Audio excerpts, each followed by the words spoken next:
महाराष्ट्रातल्या राजकीय रिलेशनशिपची जोरदार चर्चा सध्या सुरू झाली आहे। शरद पवार एकनाथ शिंदेंची फ्रेंडशिप झाली आहे, तर उद्धव ठाकरे ब्रेकअपच्या तयारीत दिसतायत। देवेंद्र फडणवीस उद्धव ठाकरेंचं पुन्हा गॅटमॅट सुरू झालंय, तर राज ठाकरे आणि देवेंद्र फडणवीसांची फक्त राजकीय डेटिंग काही संपत नाहीये। काँग्रेसची मात्र प्रेमभंग झालेल्या प्रेमवीरासारखी अवस्था झाली आहे। पाहूया त्याच संदर्भातला स्पेशल रिपोर्ट। व्हॅलेंटाईन डे 2 दिवसांवर आलेला असताना महाराष्ट्रातल्या राजकीय रिलेशनशिपची उलट-सुलट चर्चा सुरू झाली आहे। व्हॅलेंटाईन डेच्या निमित्तानं महाराष्ट्राच्या राजकारणात नवी मैत्रीची समीकरणं जुळून येतात का अशी चर्चाही रंगली आहे। आता हेच पहा ना, फडणवीस, अजितदादा, एकनाथ शिंदे महायुतीत एकमेकांचे व्हॅलेंटाईन आहेत, पण शरद पवारांनी एकनाथ शिंदेंचा महाजी शिंदे पुरस्कार देऊन नव्या रिलेशनशिपची चाचपणी केली की काय अशी चर्चा आहे। यामुळेच एकनाथ शिंदेंनी अगदी लाडे लाडे मला गुगली टाकू नका अशी पवारांना विनवणी केली। पवार साहेबांची देखील राजकारणातली गुगली सुद्धा अनेकांना कळत नाही। कधी कधी बाजूला बसलेल्या लोकांची किंवा बसवलेल्या लोकांची गुगली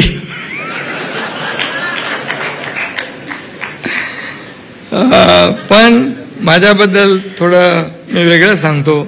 माझे आणि पवार साहेबांचे अगदी प्रेमाचे आणि जिव्हाळ्याचे संबंध आहेत। त्यांनी आजवर मला कधी गुगली टाकली नाही आणि यापुढे टाकणार नाहीत असा विश्वास आहे। शरद पवार आणि उद्धव ठाकरे हे महाविकास आघाडीच्या रिलेशनशिपमध्ये, पण विधानसभा निवडणुकीचे निकाल लागल्यापासून उद्धव ठाकरेंचं महाविकास आघाडीतल्या फ्रेंडशिप मधून मन उडाल्याचं दिसतंय।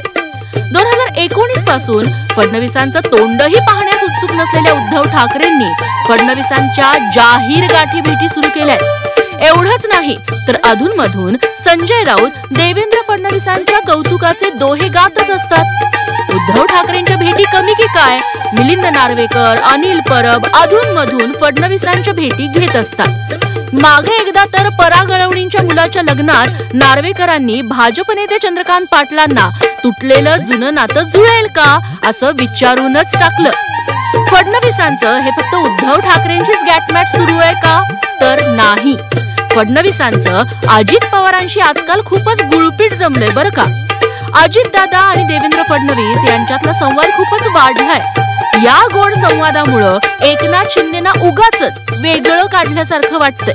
त्यामुळेच एकनाथ शिंदेंनी मला हलक्यात घेऊ नका अशी डायलॉगबाजी कुणासाठी केली हेच कळलं नाही। श्रीकांत शिंदे डॉक्टर आहे, तो ऑपरेशन करतो, पण मी डॉक्टर नसताना मोठे मोठे ऑपरेशन केले आणि बोल न देता केले। त्यामुळे मला कोणी हलक्यात घेऊ नका एवढंच सांगतो मी। देवेंद्र फडणवीस आणि राज ठाकरेंचं फक्त राजकीय डेटिंग सुरू झाल्यासारखं झालंय। वारंवार गाठीभेटी होतात, पण तू माझा मी तुझा व्हॅलेंटाईन असं कुणीच म्हणत नाही।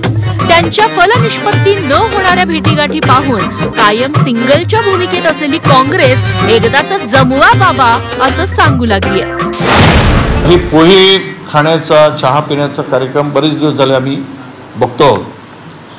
आता मला वाटतं की हे बघून खूप झालं, खाऊन आता पोहे खूप झालं। लग्न कधी करता याची प्रतीक्षा आता महाराष्ट्रातील लोक बघत आहेत। म्हणजे एकदा पोहे खा, पाहून घ्या, एकदा झालं, दोनदा झालं, एकदा करून टाका शुभमंगल। चर्चा चर्चा चर्चा अधिक त्यावर चर्चा होण्यापेक्षा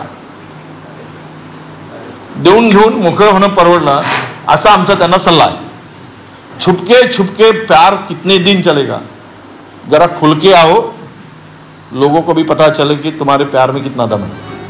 काँग्रेसचं या रिलेशनशिप मध्ये मात्र उगाचच ब्रेकअप झाल्यासारखं वाटतं। काँग्रेसना धड शरद पवारांच्या जवळ ना उद्धव ठाकरेंच्या जवळ।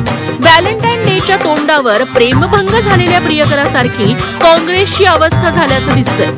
2019 पासून महाराष्ट्राच्या राजकारणात कोण कुणाचा व्हॅलेंटाईन हेच जनतेला समजणं कठीण झालंय। किमान 2024च्या विधानसभा निवडणुकीनंतर राजकीय चित्र स्पष्ट होईल असं वाटत होतं, पण सध्या महाविकास आघाडी आणि महायुतीतल्या घटक पक्षांच्या गाठी भेटी पाहता जनतेच्या डोक्याचा केमिकल लोचा होईल हे मात्र नक्की. ब्युरो रिपोर्ट, झी 24 तास, मुंबई.